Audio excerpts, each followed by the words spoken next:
Hello, हाय, नमस्ते और पहला उत्तराखंड। सामाजिक सरोकार बहुत ज़रूरी है और बहुत ज़रूरी है कि जो सामाजिक समस्याएं हैं, जो कहते हैं ना कि तेरा न मेरा हम सबका है, उससे जुड़ना बहुत ज़रूरी है। और पिछले कई संडे से हम देख रहे हैं कि लोग पर्यावरण बचाने के लिए, पेड़ कटने से बचाने के लिए देहरादून में बड़ी मात्रा में, बड़ी संख्या में हुजूम निकल रहा है जनमानस का। और आज मुझे भी मौका मिला और सुना पर्यावरणविदों को, जो सामाजिक प्रतिनिधित्व करते हैं, उनको सुनने का मौका मिला, देखा। आज केनाल रोड पे थे हम, लेकिन एक जो मुझे बात खली वो ये थी कि लोकल लोग बहुत कम थे, यानी कि उस एरिया के लोग। तो बहुत ज़रूरी है एक साथ आना, क्योंकि एनजीओज़ बहुत आए थे। और खुशी इस बात की है कि यूथ जुड़ रहा है और यूथ का जुड़ना बहुत ज़रूरी है, क्योंकि जो लोग 50s में 40s में हैं वो तो सांसें ले चुके हैं, बहुत शुद्ध सांसें ले चुके हैं, शुद्ध हवा ले चुके हैं, लेकिन जो पीछे आने वाली पीढ़ियां हैं उनके लिए क्या बचेगा। तो ये बहुत ज़रूरी है। देखिए किस किस ने क्या क्या कहा। और आपसे यही कहूँगा कि आने वाले समय में जब भी होगा, आप चाहे कहीं भी रहते हैं, किसी भी इलाके में रहते हैं, ज़रूर पहुँचें। जहाँ भी इस तरह की मुहिम चले वहाँ ज़रूर पहुँचें। तो देखिए आज केनाल रोड में किस तरह से निकला था। एक बार फिर से एक हुजूम उमड़ पड़ा है।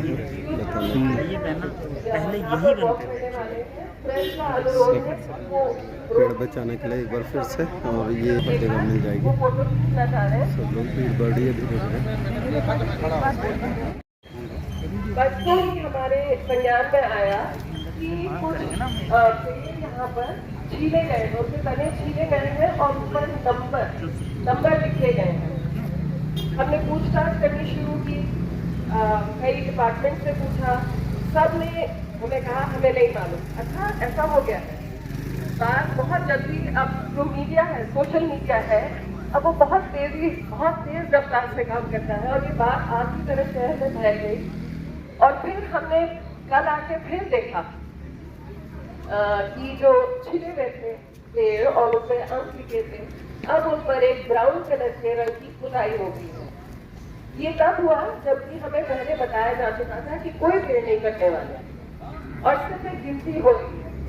तो हमारा प्रश्न था कि इस तरह से बारिश के मौसम में पेड़ों को निर्दयता से कौन गिरता है।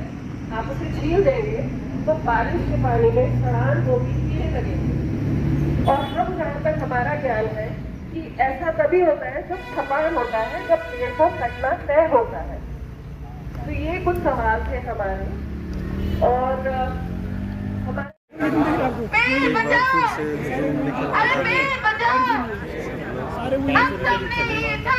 केनाल रोड पर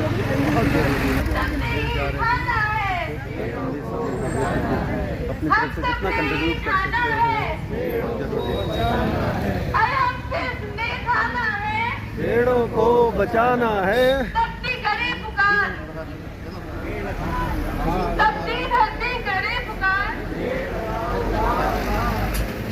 कोई किसी को बुलाने की ज़रूरत नहीं है, सबको आना चाहिए, क्योंकि जितना ज़रूरी है। देहरादून जिस चीज़ के लिए जाना जाता है बहुत ज़रूरी है। बोल दिया मैंने, सब लोग पहुँचे हैं यहाँ।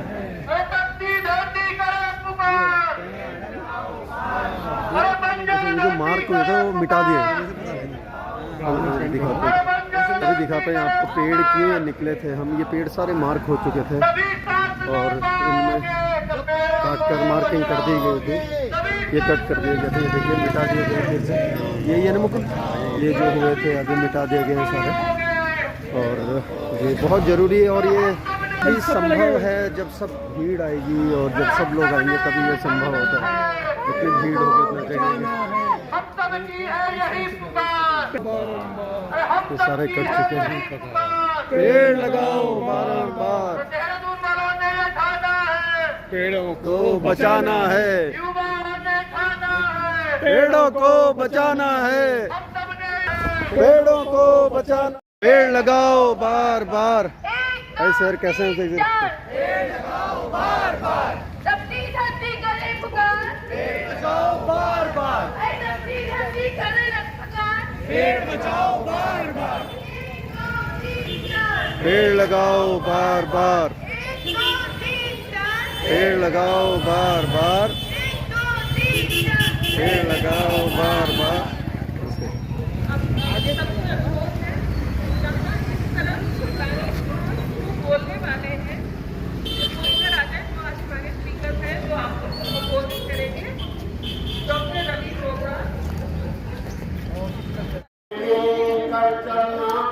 जब तक रात बाकी है मसाले लेकर चलना कि जब तक रात बाकी है, मसाले लेकर चलना कि जब तक रात बाकी है मसाले लेकर चलना कि जब तक रात बाकी है, संभल कर हर कदम रखना कि जब तक रात बाकी है संभल कर हर कदम रखना कि जब तक रात बाकी है, संभल कर हर कदम रखना कि जब तक रात बाकी है संभल कर हर कदम रखना कि जब तक रात बाकी है, लेकर चलना कि जब तक रात बाकी है संभल कर हर कदम रखना कि जब तक रात बाकी है मसाले लेकर चलना मिले मंसूर को सूली जहर सुकरात के हिस्से मंजूर को सूली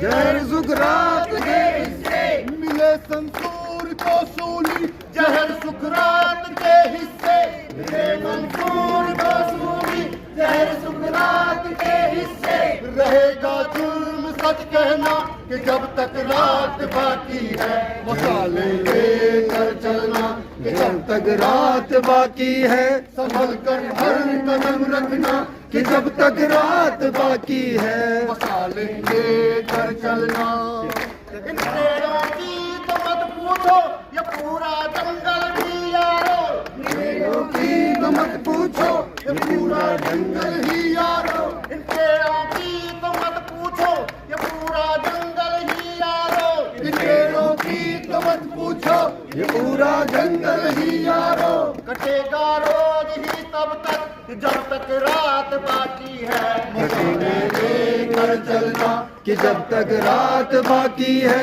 संभल कर हर कदम रखना कि जब तक रात बाकी है, मसाले लेकर चलना कि जब तक रात बाकी है, कि जब तक रात बाकी है, मसाले लेकर चलना झुका सर को तू मंदिर में या मस्जिद में तू कर सजदा झुका दे सर तू मंदिर में या मस्जिद में तू कर सजदा झुका सर को तू मंदिर में या मस्जिद में तू कर सजदा झुका दे सर तू मंदिर में या मस्जिद में तू कर सजदा तेरे गम को ना होने कम कि जब तक रात बाकी है मसाले लेकर चलना कि जब तक रात बाकी है, संभल कर हर कदम रखना कि जब तक रात बाकी है, मसाले लेकर चलना कि जब तक रात बाकी है, संभल कर हर कदम रखना कि जब तक रात बाकी है, मसाले लेकर चलना। बहुत सुंदर, बहुत बढ़िया।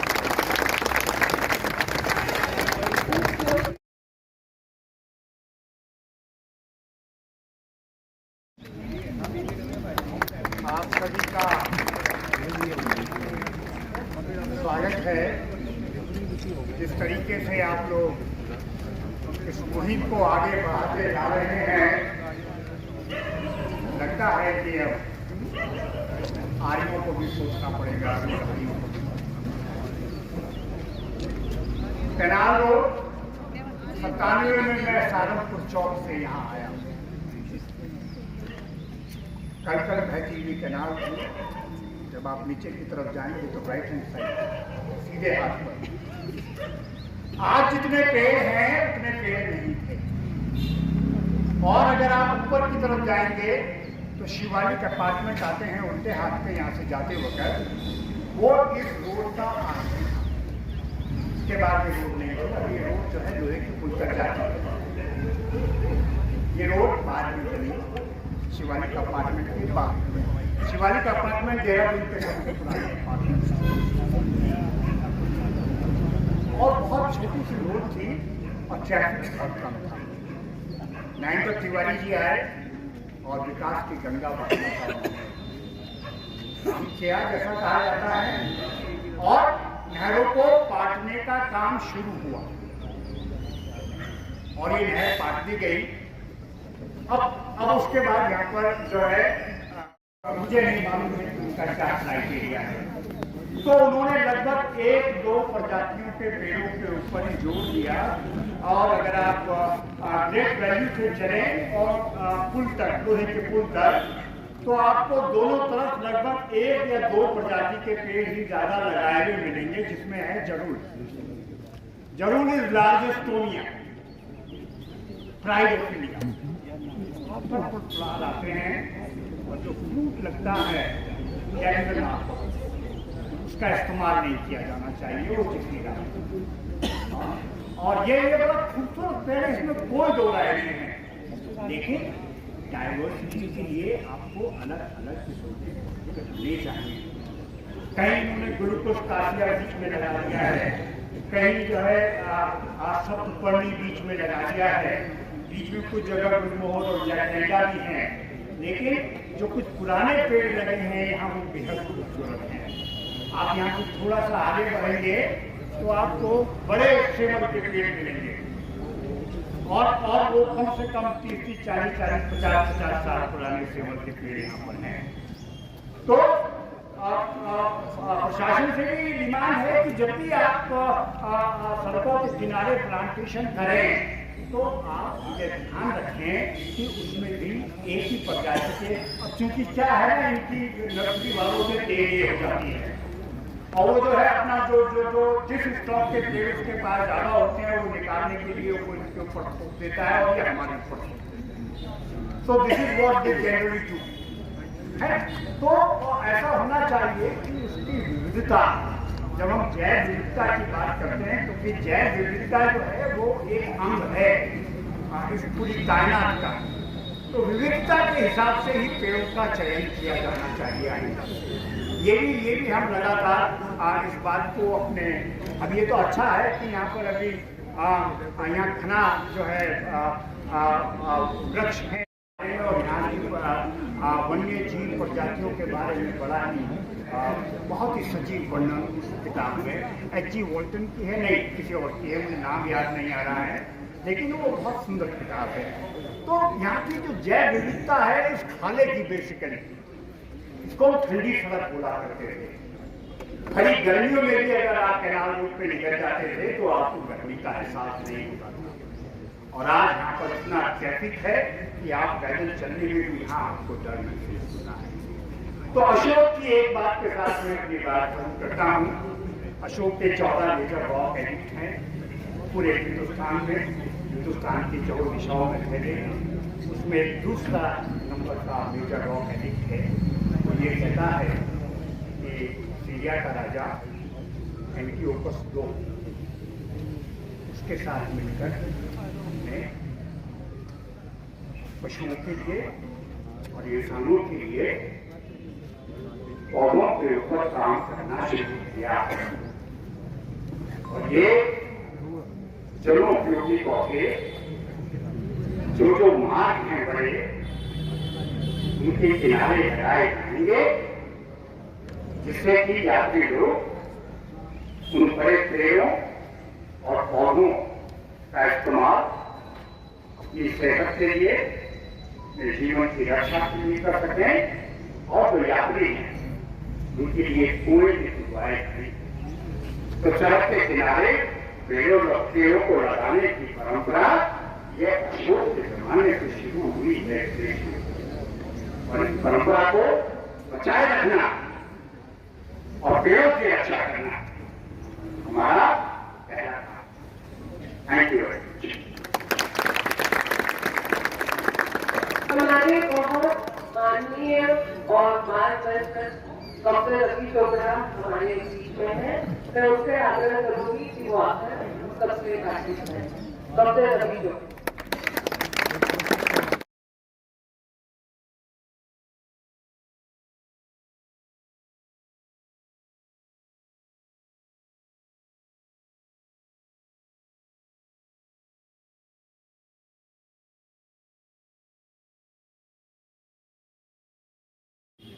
आप सबको मेरी नमस्ते।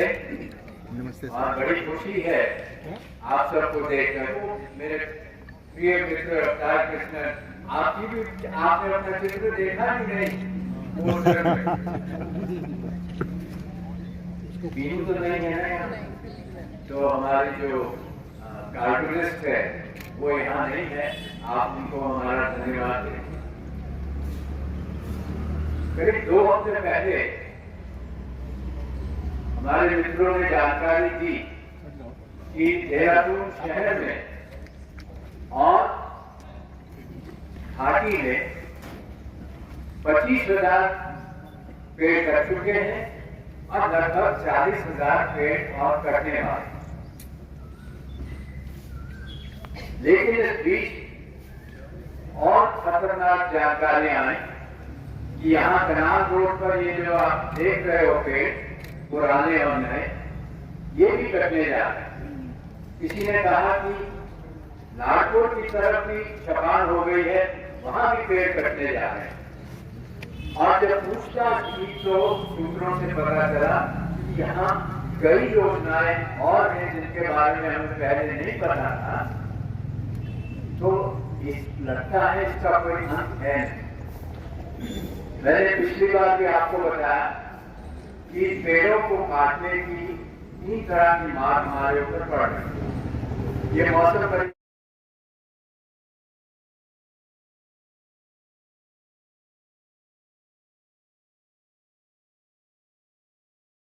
क्योंकि हम घाटी में बसते हैं तो ये कार्बन डाइऑक्साइड बड़ी आसानी से बिखरती नहीं, तो ये 3 तरह से हमारा यहाँ पे तापमान बढ़ रहा है। इसकी पुष्टि भी हो गई है। कुछ दिन पहले हीरा बहन ने एक स्टडी का जिक्र किया, IIT रुड़की द्वारा की गई है, कि शहर का आधे से ज्यादा हिस्सा जो है वो हीट आइलैंड बन चुका है। उन्होंने ये भी कहा कि पिछले 2 दशकों में यहाँ का जो औसत तापमान है गर्मियों में वो 7 डिग्री सेंटीग्रेड बढ़ गया केवल 2 दशकों में, और सर्दियों में भी तापमान बढ़ा है, औसत तापमान 2 डिग्री बढ़ा। सरकार से बार बार गुहार तो हम कर ही रहे हैं, लेकिन सरकार जो है वो आंख भी बंद किए हुए है, कान भी बंद किए हुए हैं और बातचीत तो करती नहीं है हम लोगों के साथ। तो ये विडंबना है, लेकिन हम लोग भी डटे रहे, हम भी लड़ते रहे, छोड़ेंगे नहीं। देखिए, सरकार कहती है कि यहाँ पर आबादी बहुत बढ़ गई, पर सेंसस तो कोई हुआ नहीं, किसी को पता ही नहीं कितनी आबादी बढ़ी है। सरकार कहती है कि गाड़ियों की संख्या बहुत बढ़ गई, तो भैया मास्टर प्लान कहाँ गया? 2021 में आपने घोषणा करनी थी, कहाँ गया मास्टर प्लान? कितनी गाड़ियां बढ़ गई हैं, कुछ पता नहीं। तो हमें अब सरकार पे ये दबाव डालना है, जो कि सिटीजन फॉर ग्रीन देहरादून के लोगों ने मुख्यमंत्री को चिट्ठी लिखकर कहा भी है कि आप जितने भी पेड़ काटने के आपके प्रोजेक्ट हैं सबको स्थगित कीजिए, और देहरादून के नागरिक और आसपास के इलाकों में जो प्रभावित लोग हैं उनके साथ वार्तालाप कीजिए। दूसरी बात, हमें ये भी मांग करनी है कि जो मास्टर प्लान का मसौदा इनके पास है उस पर पुनर्विचार किया जाए।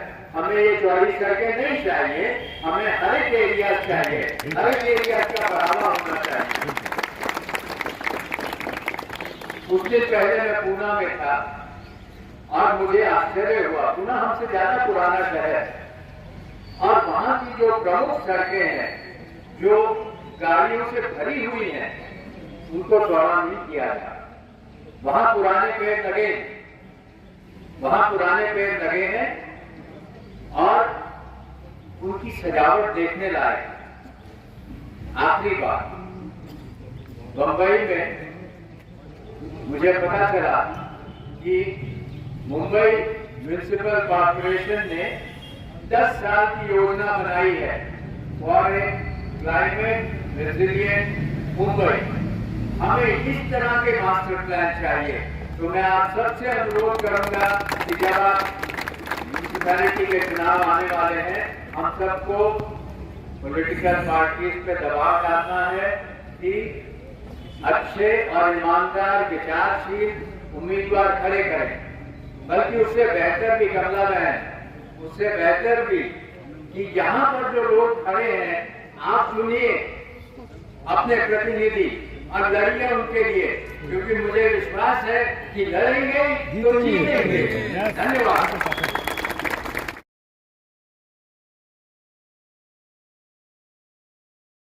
हमारे कुछ बच्चे भी हैं जो बहुत होशियार हैं और बहुत जल्दी सीखते हैं और शायद हमें भी उनसे काफी कुछ सीखना है। तो मैं नितिन मलेका से रिक्वेस्ट करूंगी कि वो आकर हमसे बात करें। बहुत लंबे हो यार, तुम तो ऐसी हो रोज लाइन। दिख रहा है पीछे? हाँ तो लंबा है। हाँ, और क्या तो भाई कम। यहाँ पर आए देहरादून के सभी नागरिकों का हार्दिक स्वागत करता हूँ और आप लोगों के पार्टिसिपेशन और जो मीडिया है यहाँ पर और जितने भी हमारे काम के अंदर जो इन्फ्लुएंसर्स हैं, उनके प्रयासों के कारण ही इस बार इतने बड़े पैमाने पे लगातार ऑर्गेनाइजेशन हर संडे को कर रहे हैं।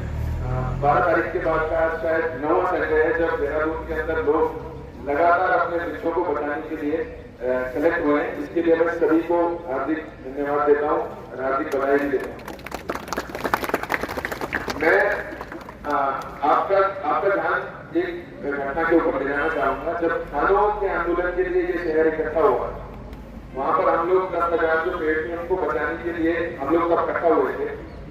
अनफॉर्चुनेटली अब 26 जून की अगर आप प्रेस रिलीज देखोगे विभिन्न समाचार पत्रों में, तो एक यूटर्न हो चुका है। 87 हेक्टेयर जमीन जो है, जो हमारे नीति निर्माता है यहाँ पर, वो केंद्रीय वन मंत्रालय के पास गए और वो सिविल एविएशन डिपार्टमेंट हमारे राज्य का जो है, उसको 87 हेक्टेयर भूमि जो है देने की बात कर रहे हैं, क्योंकि उनको हमारा जो एयरपोर्ट है उसको अंतर्राष्ट्रीय हवाई अड्डा बनना है। उसी प्रेस रिलीज के अंदर हमने देखा कि वो अंतर्राष्ट्रीय हवाई अड्डा जो है, जो फ्लाइट कंडक्ट करेगा वो करेगा काठमांडू में। तो आप और हम में से कितने लोगों को काठमांडू जाना है, ये आपको सोचने की बात। एक बात तो ये है।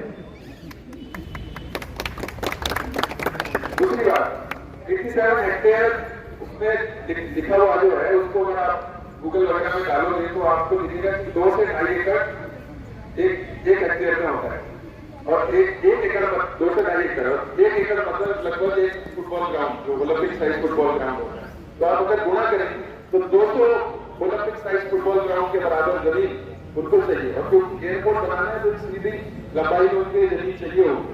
और आप पूर्ण तभी कह रहे थे कि ये कोई अंतर्राष्ट्रीय हवाई अड्डा नहीं है जहां से काठमांडू का हवाई हो जाएगी।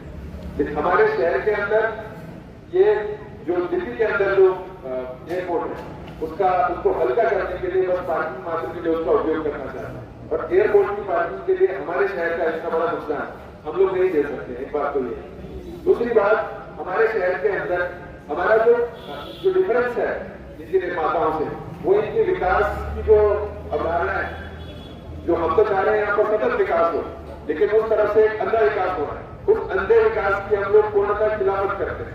क्योंकि देहरादून के अंदर यहाँ पर तो स्मार्ट सिटी प्रोजेक्ट है जो केंद्रीय रूम है, लेकिन पटवादून में एक साइबर सिटी प्रोजेक्ट सहसपुर सरवा में, और परवादून में एक एरो सिटी प्रोजेक्ट डोईवाला के अंदर। यहाँ पर जो है लगभग 16,000 हेक्टेयर भूमि जो है, कृषि भूमि भी, और मुझे नहीं पता, हो सकता है वन भूमि, वो जो है दी जाएगी। और उससे जो है किसी कंपनियों के साथ मिलकर हमारा अर्बन टाउन प्लानिंग का जो डिपार्टमेंट है, इसी कंपनियों के साथ उसको करना बड़ा जरूरी है। वो यहाँ पर जो है विकास का कार्य करेगा। और विकास क्या होगा, इस शहर को जो है अपना जिस राज्य का जो निर्माण जो है, हिमालयी क्षेत्र का आंदोलन तक जिस राज्य का जन्म जो है यहाँ पर प्राइमरी सेक्टर को डेवलप करने के लिए, यहाँ की ग्रीनरी को डेवलप करने के लिए हुआ, जिसका सपना दूसरा था। लेकिन यहाँ पर जो है प्रॉपर्टी माफिया और जो भूमि का जितना भी व्यापार है, ये बिल्डर्स का जितना भी जो आदत है, उसको बढ़ाया जा रहा है, आज भी बढ़ाया जा रहा है। और हमारी प्रॉपर्टीज का वैल्यू बढ़ाने के लिए एक एयरपोर्ट का निर्माण किया जाए। तो मैं आपसे निवेदन करूंगा कि ये जो सोच है जिसके अंदर हमारी सांस का सौदा उनके बैंक की तिजोरियों के जो मुनाफे उससे किया जाए, इस सोच की हमें आज खिलाफत करने की जरूरत है। और ये हम लोग तो यहाँ पर बोल रहे हैं, लेकिन जो दिल में आप सब लोगों की पुकार निकल रही है उसको एक्सप्रेस हमको लगातार करना पड़ेगा। 23 दिन के अंदर देहरादून आया था, बहुत सारे लोग हमने सुने, बहुत सारे लोगों ने घर से सपोर्ट किया। हमारा निवेदन है कि आने वाले टाइम में लड़ाइयाँ और बड़ी होने वाली है। बहुत सारे प्रोजेक्ट्स हैं, मसूरी देहरादून से मसूरी की तरफ जो है सड़क जा रही है जिसमें 5000 पेड़ कटने वाले हैं। वहाँ मुझे लगता है कि एयरपोर्ट में 10,000 पेड़ कटने वाले हैं। इन सारी चीजों को हमने दिमाग में रखना है और जहाँ जहाँ पर भी असेंबल होने की जरूरत हो, खड़े होने की जरूरत हो, वर्ड ऑफ माउथ, घर में, डाइनिंग टेबल्स में, जागरणों में, शादियों में, जगह जगह हमें कोशिश करनी चाहिए कि हम इस मैसेज को आसपास पहुंचाएं, क्योंकि ये हमारी भविष्य का सवाल है। बहुत बहुत धन्यवाद।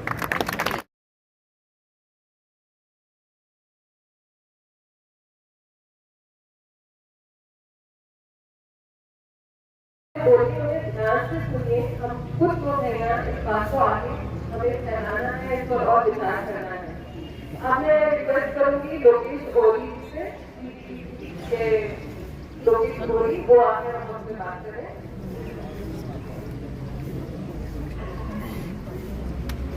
आप सबको बहुत बहुत नमस्कार। मैं सिर्फ इतना कहना चाहता हूँ कि उत्तराखंड को देवभूमि कहा जाता है। देवभूमि इसलिए कहा जाता है क्योंकि यहाँ पे हम प्रकृति की पूजा करते हैं। और जो दूध घाटी है, हमारी दूध घाटी के कप शेप वैली एक तरह का कटोरा जैसा है जो चारों तरफ से पहाड़ों से घिरा है। तो जितना भी प्रदूषण हम यहाँ पे कर रहे हैं वो यही रहता है जब तक वो ऐसी की तरह जमीन पे ना आ जाए। तो जितने वृक्ष हैं ये हमें इस प्रदूषण से बचाते हैं। और वृक्षों के बारे में अब हमें 0 टॉलरेंस रखनी चाहिए। एक भी पेड़ कटने ना दे, किसी भी तरह से उन पेड़ों को बचाएं। इसके बाद हमारे पास कोई चारा नहीं होगा। जो लोग प्लान बना रहे हैं, जो लोग इस तरह की प्लानिंग कर रहे हैं, वो यहाँ के स्टेक होल्डर्स नहीं है। वो कुछ समय के लिए देहरादून में आए हैं और फिर यहाँ से उनको चले जाए। और हम लोग हमारी आने वाली पीढ़ियाँ सब यही रहने वाली हैं, इसी हवा में सांस लेने वाली हैं, इसी पानी को पीने वाली हैं। तो अगर पानी नहीं बचेगा, साफ हवा नहीं बचेगी, तो हम लोग रह नहीं पाएंगे यहाँ पर इस घाटी में। तो अपने घर की 4 दीवारों से हम बाहर निकले और पूरी घाटी को, पूरी दूध घाटी को अपना घर समझें और इसका जितना विरोध हो सकता है उतना विरोध करें कि अब एक भी पेड़ अब कटने नहीं देंगे। ये प्रण हम सबको लेना है और लोगों को इसमें मुहिम में जोड़ना है ताकि ये बहुत बड़ा आंदोलन है और पूरे देश के लिए और पूरे विश्व के लिए एक उदाहरण है। जैसे कि एक समय पर चिपको आंदोलन बना था। तो आप सब यहाँ पे आए, आपका बहुत बहुत धन्यवाद और लोगों को भी अपने साथ जोड़े। Thank you.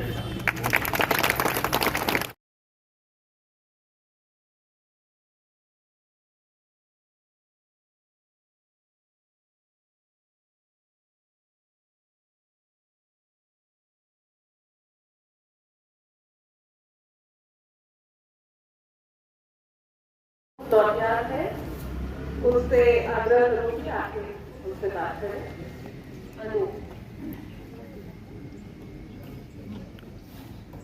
दोस्तों नमस्कार। विकास की बात हो रही है तो मैं एक जानकारी के साथ अपनी बात प्रारंभ करना चाहूंगा। हम लोगों को कौतूहल हो सकता है कि भाई इतने प्रोजेक्ट क्यों बनते हैं, ऐसा क्या कारण है। तो मेरा अपना इसको लेकर के संदेह है कि हमारी जो राज्य की सरकार है वो असल में अपनी जीडीपी को दोगुना करने के चक्कर में इतने सारे प्रोजेक्ट बना रहे हैं। उत्तराखंड राज्य की जो जीएसडीपी है वो 2,75,000 करोड़ है और पूरे देश में आप सुनते रहते हैं कि भाई हम 5 ट्रिलियन 10 ट्रिलियन उस दिशा में आगे बढ़ रहे हैं। तो जब उस दिशा में आगे बढ़ रहे हैं तो 2,75,000 करोड़ को किस तरीके से 5.5 लाख करोड़ किया जाए और इस लक्ष्य तक पहुंचने के लिए एक कंसल्टेंसी भी है, वैकेंसी है, जिसे 86 करोड़ रुपया लगभग 2 साल के लिए दिया गया है। मैं ये नहीं कह रहा कि पेड़ों को काटने का प्रस्ताव वैकेंसी ने दिया है, मैं ऐसा बिल्कुल भी नहीं कह रहा हूं। लेकिन ये जो अंधी दौड़ है 2,75,000 करोड़ से 5.5 लाख करोड़ की, ये एक कहीं ना कहीं बहुत बड़ा कारण है कि न सिर्फ देहरादून बल्कि पूरे उत्तराखंड राज्य में जो हम तबाही का मंजर देख रहे हैं, उसकी जो नींव है ये 5.5 लाख करोड़ की जीएसटी है। तो एक तो ये बात है। और दूसरी बात यह है कि जब पिछली बार 23 तारीख को आपसे कई लोग यहाँ पर उपस्थित थे, तो और आज हमारे जो नए साथी भी आए हैं, तो मैं आप सभी का स्वागत करता हूँ। और मुझे लगता है कि जो एक आम नागरिक है, एक आम इंसान है, उसकी 3 अपेक्षाएं। अब ये 3 अपेक्षा क्या है? पहली अपेक्षा तो ये बड़ी स्पष्ट है कि जो हरियाली है वो ना काटी जाए, वो कंजर्व की हो, वो प्रिजर्व की हो और वो इंक्रीज की हो। पहली अपेक्षा तो ये। दूसरी बात जो पूर्व के हमारे सभी सम्मानित वक्ताओं ने कहा कि हमारे जो शहर में अर्बन केओस है, उस अर्बन केओस पे कहीं कहीं लगाम लगे और हमारा शहर जो है वो एक और लिवेबल सिटी बने। और तीसरी बात दोस्तों वो है इस पूरी जो प्रक्रिया है, इसमें जो जन सहभागिता की बात होती है, जो सिटीजन एंगेजमेंट की बात होती है, जो पब्लिक पार्टिसिपेशन की बात होती है, कि आज जो आम नागरिक है उसके पास में कहीं पर भी कोई ऐसा एवेन्यू नहीं है कि वो वहां जाकर के अपनी बात। तो ये 3 बातें हमें कंजर्व करना है, अपने अर्बन केओस को उसको बेहतर कम करना है, उसको बेहतर बनाना है और अब आगे बढ़े। अब ये होगा कैसे? तो बड़ा अच्छा है कि भैया हमारी मांग है, तो इसका एक जो पोटेंशियल मैकेनिज्म है जिसके बारे में रवि ने कहा और पिछली बार ये बात हुई, और विशेष तौर पर जो हमारे नए साथी आज यहाँ आए हैं, मैं उन्हें बताना चाहूंगा कि हमने 23 जून को भी एक ग्रीन पॉलिटिक्स की मांग उस सेंट्रियो मॉल के आगे रखी। और जब हमने उस दिन 23 जून को ग्रीन पॉलिटिक्स की बात करी, तो जो हुजूम से जो आवाज निकली उसने इस ग्रीन पॉलिटिक्स की अवधारणा को एक बल दिया, उस पर मोहर लगाई। अब ये ग्रीन पॉलिटिक्स क्या है मैं नहीं जानता ग्रीन पॉलिटिक्स क्या है, लेकिन मुझे लगता है कि ये जो ग्रीन पॉलिटिक्स है, इस ग्रीन पॉलिटिक्स के माध्यम से हमें एक ग्रीन पॉलिसी की तरफ बढ़ना चाहिए और उस ग्रीन पॉलिसी के माध्यम से हमें ग्रीन इंप्लीमेंटेशन की तरफ बढ़ना चाहिए। तो ये एक हल्का फुल्का रोड मैप हो सकता है। अभी आने वाले समय में ये कैसे एक ठोस रोड मैप बने, उसमें हम सभी की भागीदारी जो है उसकी आवश्यकता है। मेरा यही निवेदन रहेगा जो कार्यक्रम के आयोजक है कि आप लोग कृपया कर, अगर आपको ये सही लगता है तो इस green politics, green policy, green implementation के रास्ते पर अगर देहरादून बढ़ता है तो एक बेहतर होगा। इसमें ऑफकोर्स बहुत सारे रिस्क और बहुत सारी चुनौतियां हैं। मैं अपने थोड़े बहुत अनुभव के आधार पर ही कह रहा हूं, क्योंकि नगर निगम का असल में क्या है कि दायरा कम है, नगर निगम की आवाज बहुत मजबूत नहीं है। तो हम उस पूरी चीज को, उस पूरी व्यवस्था को किस तरीके के साथ में हम उसको ऑर्गेनाइज करेंगे, उसे कैसे एग्जीक्यूट करेंगे, ये आज का समय नहीं है, लेकिन मैं कम से कम कितना छोटा सा विचार रखना चाहता था। थोड़ा जोशीला माहौल है तो एक चीखी बात बोल करके अपनी बात को समाप्त करूंगा। और बात ये है दोस्तों कि व्हाट्सएप टाइप का आपको लगेगा, उसके बावजूद रख हौसला वो मंजर भी आएगा, रख हौसला वो मंजर भी आएगा, प्यासे के पास चलकर समंदर भी आएगा, थक कर न बैठ है मंजिल के मुसाफिर, मंजिल भी मिलेगी और मिलने में मजा भी आएगा।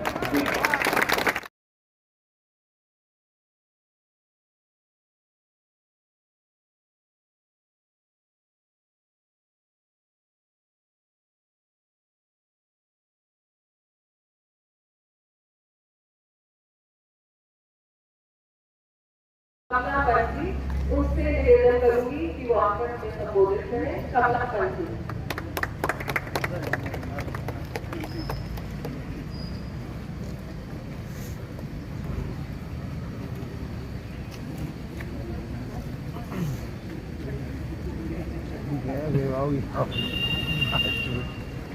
सभी साथियों को नमस्कार।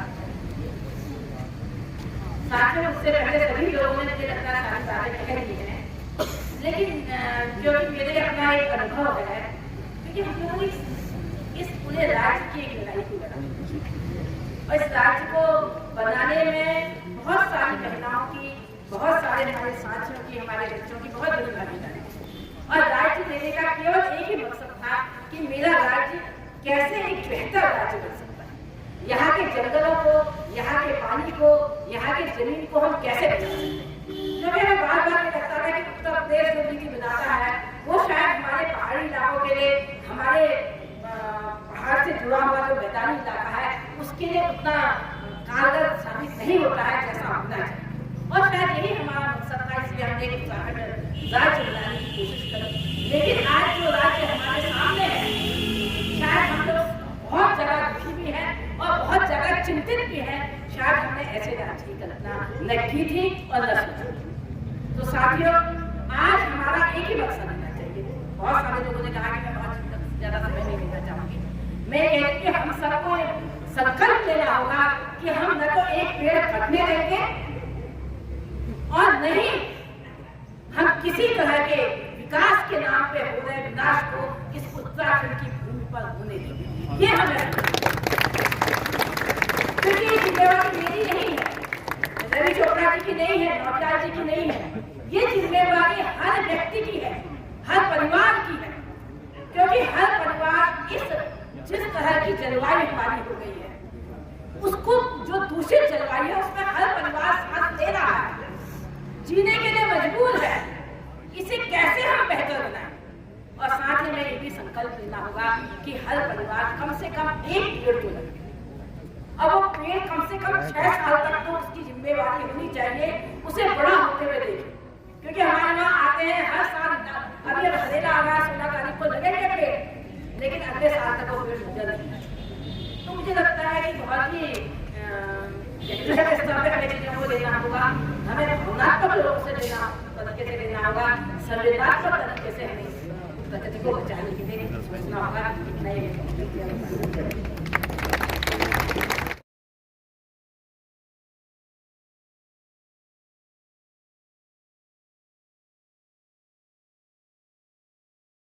नवीन सराहना है।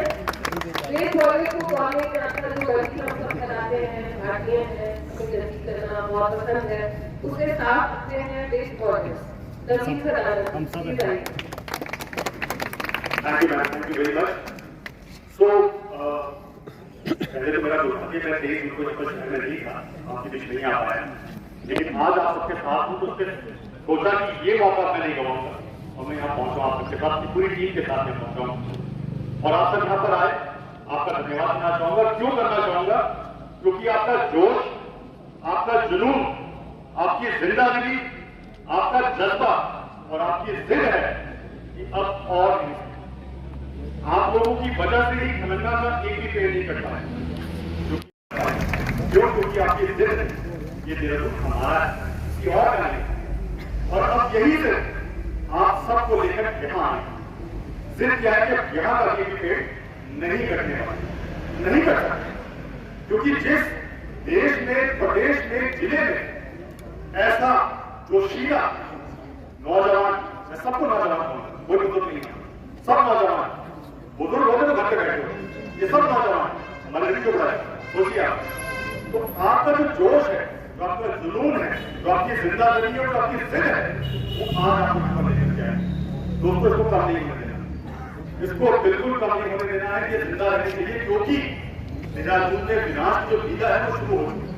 हम सबको पता है, हम सबने देखा क्या पर हुआ, और केवल देहरादून में नहीं पूरे उत्तराखंड का हाल होने वाला है। क्योंकि मैंने उत्तराखंड का भ्रमण किया, तमाम जगह पर मैं गया, हल्दीकुंड में आप जाके देखिए, सांगली में आप जाके देखिए, सौर में जाके देखिए, बेटवा में जाके देखिए, केजवाल में जाकर देखिए, आप पौड़ी में जाकर देखिए क्या हाल किया।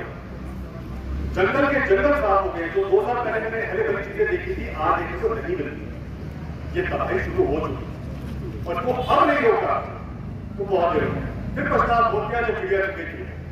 तो जैसा रवि जी ने कहा कि सरकार हमारी भूखी है, घेरी है, अंधी है, मुझे बापू जी की याद आ गई कि 3 बंदर थे और साथ में शब्द जुड़ा था, बुरा ना देखो, बुरा ना बोलो और बुरा ना सुनो। पर आज के समय में हमारी सरकार के साथ जो बुरा है वो हट गया। अब क्या है? अच्छा मत बोलो, अच्छा मत देखो और अच्छा मत सुनो। जो हरियाली है, जो अच्छाई है, वो देखना नहीं चाहता। जो चिड़ियों की चहचहाहट है, जो पेड़ों की आवाज है, वो सुनना नहीं चाहता। और जितना अच्छा काम हो रहा है वो उसके लिए बोलना भी नहीं चाहता। उनको बस बोलना है केवल विकास, विकास, विकास। जो विकास हकीकत है वो विनाश है, हम सबको पता है, वो भी जानते हैं। लेकिन सत्ता है, ताकत है, वही करेंगे जो वो चाहते हैं। लेकिन ऐसा होगा नहीं, ऐसा अब नहीं होगा, क्योंकि हम सब रात चुके हैं, अब और विनाश सहन नहीं करेंगे। तो दोस्तों मेरी आपसे अपील है और मैं चाहूंगा जो ये पूरा का पूरा समूह जो इसको पूरा ऑर्गेनाइज कर रहा है, ये जोश ठंडा नहीं होना चाहिए। हम फिर से मिलेंगे, हर बार मिलेंगे, बार बार मिलेंगे और हर बार यही दरख्वास्त करेंगे कि बस अब और है। बहुत बहुत शुक्रिया।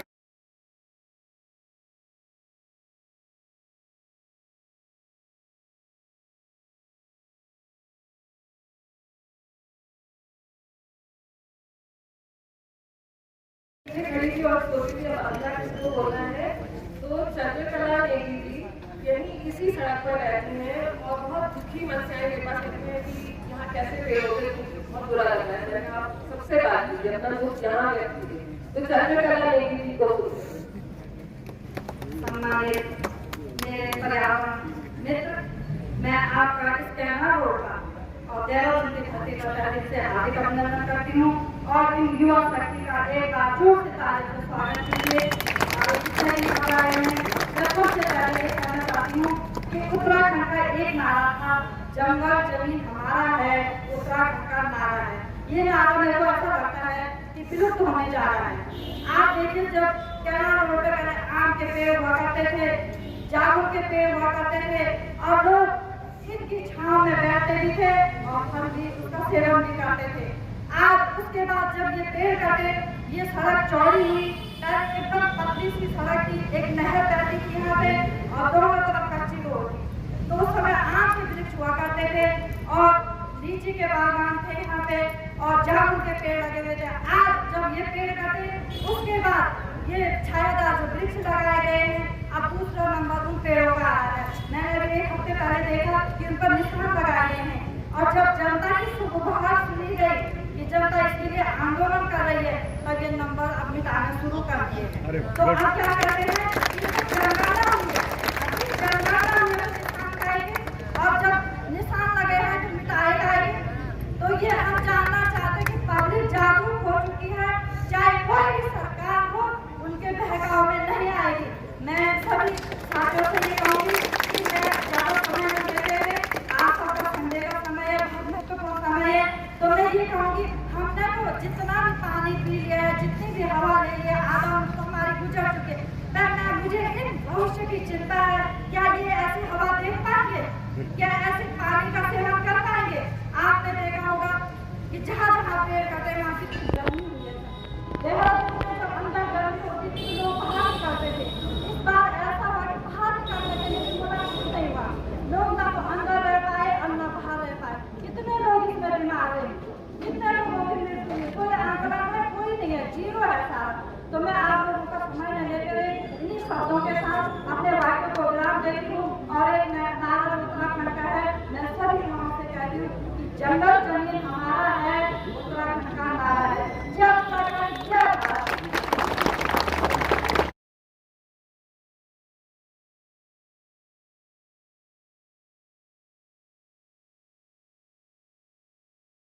मेरी रत्ना जी संयुक्त नागरिक संगठन में, उससे मैं रिक्वेस्ट करूंगी कि आपके दोस्तों कहें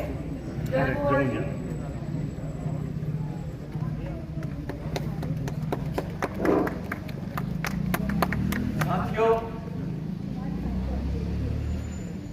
जब देहरादून का तापमान 43.2 हुआ तब हम लोग जागे।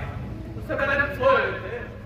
हमारे डालन वाला में इतनी बड़ी कोठियां थी, कट रही थी, पेड़ कट रहे थे, वहाँ बहुमंजिली इमारतें खड़ी हो गई थी, हम सो रहे थे।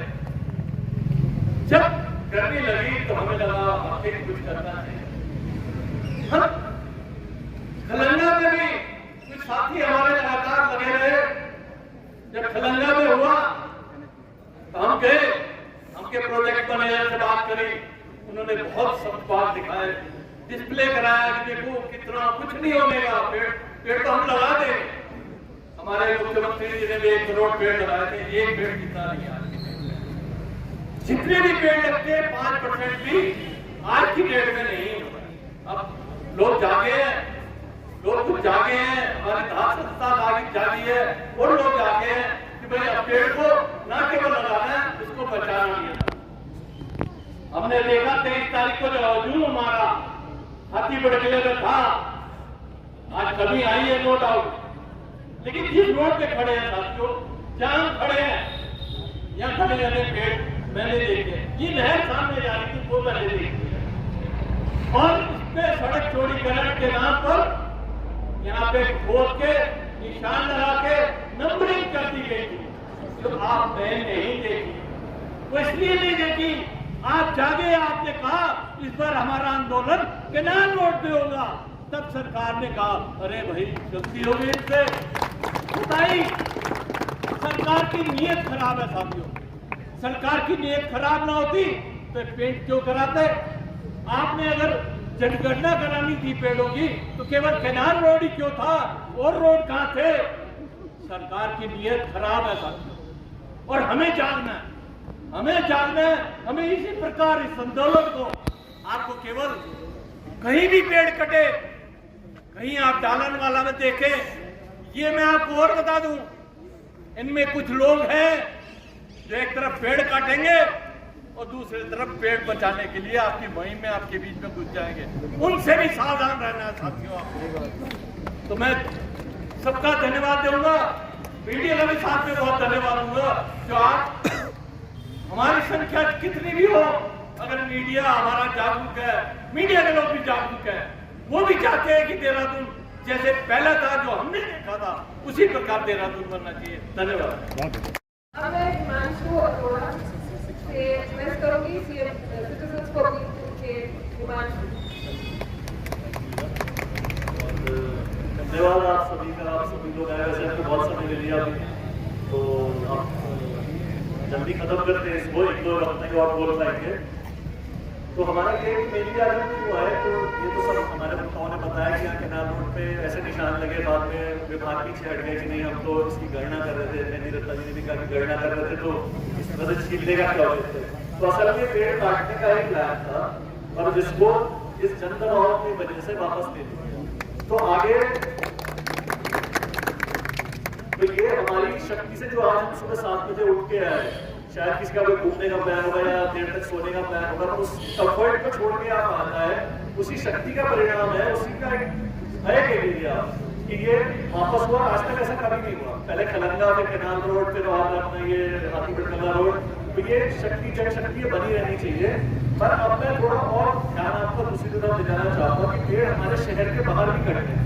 यहाँ आना हमारे कंफर्ट जोन के अंदर था कि हम कोई आसपास ही रह रहे हैं, सब 2-4 किलोमीटर के अंदर है, पर पेड़ जो आगे योजना है सरकार की, आशा रोड से झाझरा करीब 5000 पेड़ कटते हैं, फिर झाझरा से नई सड़क जिसकी हमें कोई जरूरत नहीं है, क्योंकि मसूरी हम लोग तो कितनी बार जाते हैं, पर ऑलरेडी 3 सड़कें और एक रोपवे बन रहा है, तो उस वहाँ झाझरा से लेकर नई सड़क बनाई जिसमें 2 पहाड़ियाँ काट दी जाएंगी, खूबसूरत साल का जंगल काट दिया जाएगा, बांझ का जंगल काट दिया जाएगा।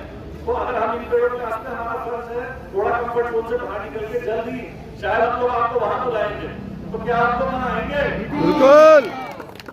Thank you. तो ये थोड़ी अपेक्षा हमारी आप लोगों से बढ़ रही है, हमारी भी गलती है, पर अगर इसी तरह से हम लोग जुटे रहे तो हम ये बेसिकली हमारे एग्जिस्टेंस का सवाल है। आज ये कोई हमारा ये नहीं कि हमें पेड़ खूबसूरत लग रहा है, पर क्या हम जीवित रहेंगे इनके बिना? 42 डिग्री में हमारा हालत खराब थी, दिल्ली में मुझे बताया कि दिल्ली में 50 डिग्री था और टॉप फ्लोर पे एसी भी काम नहीं कर रहा।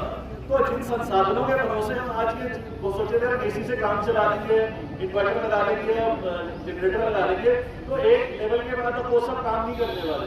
तो हमें सिर्फ हम पेड़ बचा के ही इस जो इसको मैं आपदा ही कहूँगा, बल्कि सरकार को इसे आपदा घोषित करना चाहिए, क्योंकि इसमें कितने लोग पिछली बार जो है गर्मी की वजह से मर गए, पॉल्यूशन से 33,000 लोग मर गए, तो इतने लोग अगर हमारी मृत्यु हो रही है तो क्या ये हम ही लोगों में से तो है।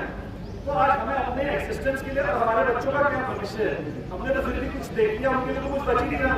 तो आज बिल्कुल अब एक पानी जो है सर के ऊपर से निकल गया, अगर अब भी हम लोग चुप रहे तो फिर इसी तरह से हमारा दमन होता रहेगा। तो इस दमन के खिलाफ हम लोग चुप नहीं रहेंगे, और हम जो हमें ऐसा विकास नहीं चाहिए, हमें जो पेड़ काटने वाला विकास नहीं चाहिए, अगर हमें चाहिए तो सतत विकास चाहिए। 50% से ज्यादा कहीं हमारी प्रजातियां जो है नॉन एक्सिस्टेंट हो गई है, इस टाइम एक्सटिंक्ट हो गई है। तो जल्दी हम ऐसा ना कि हम भी इसी श्रेणी में आ जाए। तो खुद को बचाने की लड़ाई है, ये किसी को हम पर्यावरण के लिए कुछ नहीं कर रहे हैं, वो हम पेड़ों के लिए नहीं कर रहे, सिर्फ अपने लिए कर रहे हैं। तो अगर खुद को बचाना है तो हमें दामन लगाना पड़ेगा, और जो ऐसे कार्यक्रम होंगे तो और लोगों को भी साथ में जोड़िए। पेड़ लगाना अच्छी बात है, पर जब पेड़ लगाए हरेगा में इस बार या उसके बाद मानसून में, तो साथ में 2-4 पेड़ों के पॉइंट लेकिन तो बचाना भी हमारा फर्ज है। अगर कहीं भी पेड़ कटता है तो उसके लिए खड़ा है सिग्नल भी एक कोई किसी का सिग्नल पेड़ के कब तक लड़ते रहेंगे, ये एक सड़क के लिए कब तक लड़ते रहेंगे। हर बार जब हम किसी पेड़ या सड़क के लिए लड़ते हैं तो हमारा आंदोलन मजबूत होता है। हम हमारा ये गठबंधन उसी लड़ाइयों से बना है। जब हम सहसारा में था भले हम हार गए, पर आज उनमें से कितने लोग यहाँ पे हैं। जब हम आशा रोड़ी पे थे भले हम हार गए, पर आज वो हमारे जुड़ते जुड़ते आगे हमारा परिवार बना है और इस परिवार को हमें मजबूत रखना है और हमें आगे अब हम और पेड़ नहीं कटने देंगे, बस अब और। Thank you. भगवान करे कि फिर ऐसी कोई छीनने की नौकरी की खबर हमें फिर ना मिले। पर अगले रविवार क्या होगा, आप ऐसे अपेक्षा रहती है हमसे कि भाई अब अगले संडे को क्या करना है। तो आप ग्रुप है जो बहुत अच्छा काम कर रहा है काफी सालों से, वो करेगा और 200 लोगों से बनाते हैं। तो उनकी तरफ से हिमांशु आकर ये जो कार्यक्रम है उसके बारे में आपको बताना है।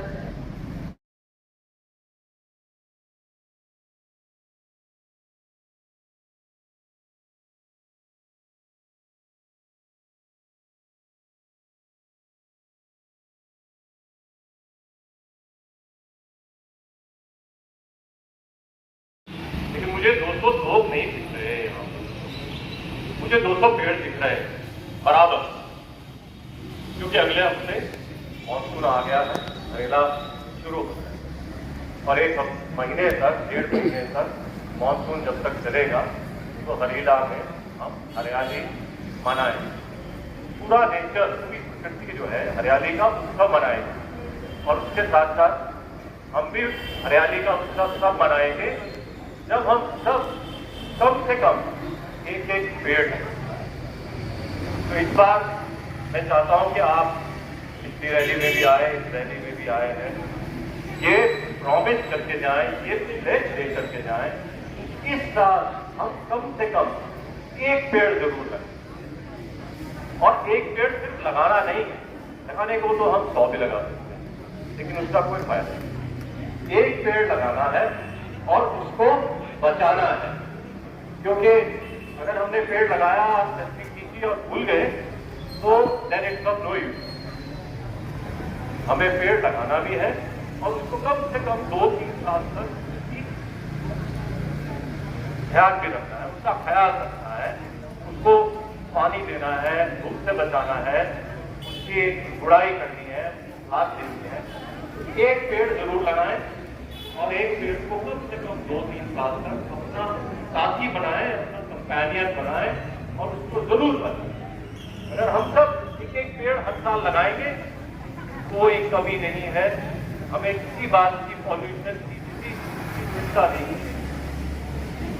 Future is very very bright for all of us अगर हम 1 पेड़ जरूर लगाएं। हर दफ्तर से हम हरेला की शुरुआत करेंगे, जैसे शहर में हम एक रैली पेड़ों को लगाने के लिए निकालें, बचाने के साथ साथ लगाने के लिए भी निकालेंगे और डिटेल्स हम आपके साथ शेयर कर देंगे बहुत जल्दी।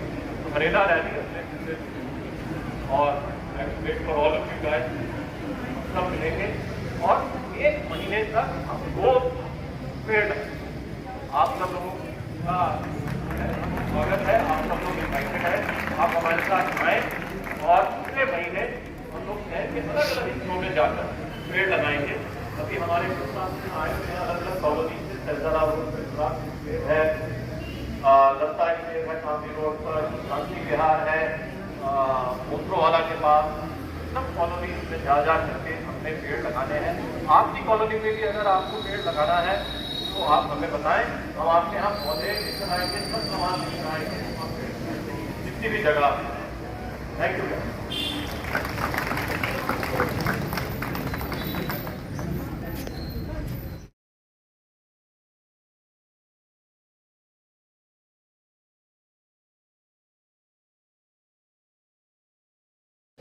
अनिता नौटियाल। नमस्कार, अनिता नौटियाल बोल रही हूँ और अभी मैं फिजी में एक ट्रेनिंग और एक मीटिंग अटेंड करके आई। क्लाइमेट चेंज, ग्लोबल वार्मिंग और जो डिजास्टर है उस पर बातचीत।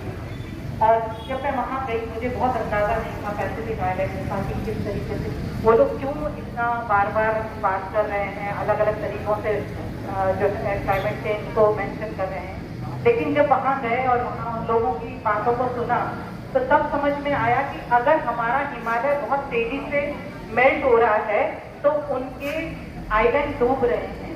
अगर हम यहाँ पर जो है अपना हरियाली, अपना जो है पेड़ों को बचाते हैं, डिफॉरेस्टेशन बचाते हैं, और जिस तरीके से इतनी तेजी से डिफॉरेस्टेशन पूरे देश में हो रहा है कि कोई देहरादून अकेला नहीं है, हर आप कोई भी शहर उठा लो, चाहे छत्तीसगढ़ का जो है वो हसदेव जंगल आप देखो, या कितने अभी जो है उनके लिए कावड़ के लिए कोई रास्ता बन रहा है, वहाँ हजारों पेड़ कट हैं। तो इस तरीके से लाखों पेड़ कट हैं, और ये लाखों पेड़ कटने का नतीजा है कि जो आइलैंड है वो डूब रहे हैं। जैसे क्रिपिटी आइलैंड है वो डूब रहा है, वो क्लाइमेट चेंज की वजह से डिस्प्लेस हो रहे हैं, और वो लोग पीढ़ी में जो है जिसको हम सबके लिए जो है मनुष्य के लिए सबसे ज्यादा जो है खतरा है, तो हमें ही जो है अपने लिए बचाव करना पड़ेगा। धन्यवाद।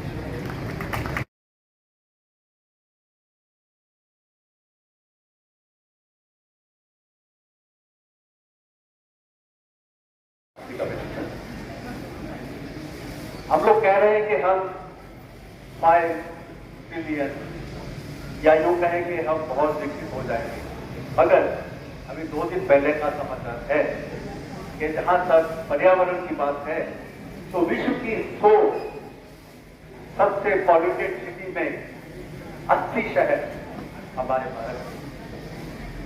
और मेरे ख्याल में अगर हमें विकसित होना है तो पर्यावरण को हमें, हमारी सरकार को पहले नंबर पर रखना होगा, और पर्यावरण का मुख्य आधार केवल और केवल वृक्षों का रोपण है, वृक्षों का संरक्षण है।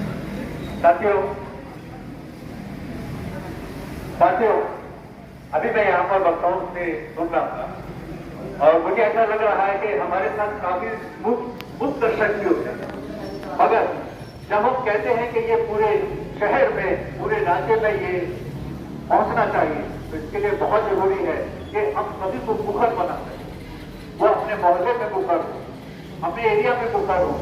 और एक चीज और मैं यहाँ कहना चाहता हूँ कि ये बहुत बड़ा एक काम है, और मैं एक उदाहरण आपको देना चाहता हूँ कि एकता में शक्ति का क्या परिणाम होता है।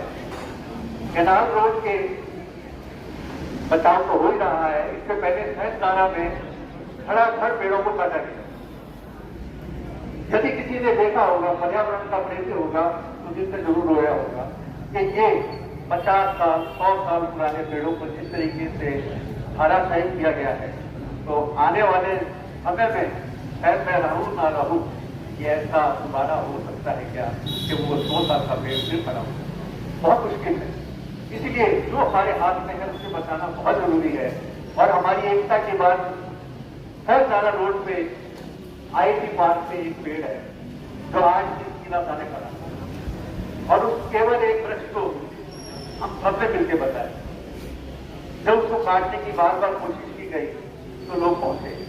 यहाँ मेरी एक समझ कहती है कि मान लीजिए मेरे एरिया में किसी पेड़ को काटा जा रहा है और मुझे पता चलता है कि उस पेड़ को काटा जा रहा है, और मैं वहां पहुंचता हूं, मगर जो पेड़ काट रहे हैं, जो प्रशासन है, उसके पास मेरा तो कोई परिचय है, मेरा कोई परिचय है नहीं। वो मुझे शायद किसी अलग तरीके से लेंगे। मैं ये कहना चाहूंगा कि हम लोग इतनी संख्या में यहाँ इकट्ठे होते हैं, हमारे ये पहचान बहुत होती है। मैं ये नहीं कह रहा कि आप टी शर्ट सबको बांटिए, मैं ये कह रहा हूँ कि आप टी शर्ट का डिजाइन आप बांटिए। हम लोग टी शर्ट को अपने खुद बनाएंगे, और यदि कहीं पेड़ कटता हुआ मिला, हमको टी शर्ट पहन के वहां पहुंचेंगे। हमको टी शर्ट वहां माइक तक पहुंच के पहुंचता है, पहन के पहुंचेंगे। और अगर इसी तरीके से कोई व्हाट्सएप ग्रुप बता रहा होगा तो हम तुरंत उसमें डालेंगे कि आज यहाँ पेड़ कटना होगा, वहां हमने वेबसाइट पर बना दिया है, लेकिन आप जानते हैं कि वेबसाइट से देखने के लिए समय चाहिए, लेकिन व्हाट्सएप आदमी खुल जाता है। और सबसे बड़ी चीज, हमारा कोई जगह नहीं है जहां हम लोग अपनी बात कर सके। तो सही हमारे पूर्व वक्ता ने कहा कि एक जगह ऐसी होनी चाहिए जहां पे आके आदमी बात कर सके, विचार विमर्श कर सके। ये हमारे जो वरिष्ठ लोग हैं वो तय करेंगे कि मुझे कहीं आज जाना हो अपनी बात रखने के लिए तो मैं कहाँ जाऊँ। तो इसके लिए भी एक निश्चित स्थान बहुत जरूरी है। चारों की बात जहाँ तक बात आई,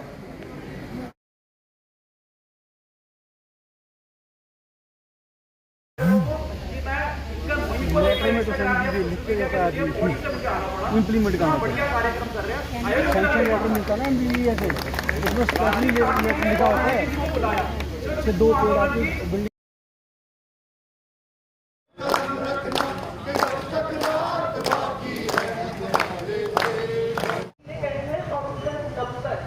नंबर लिखे गए हैं।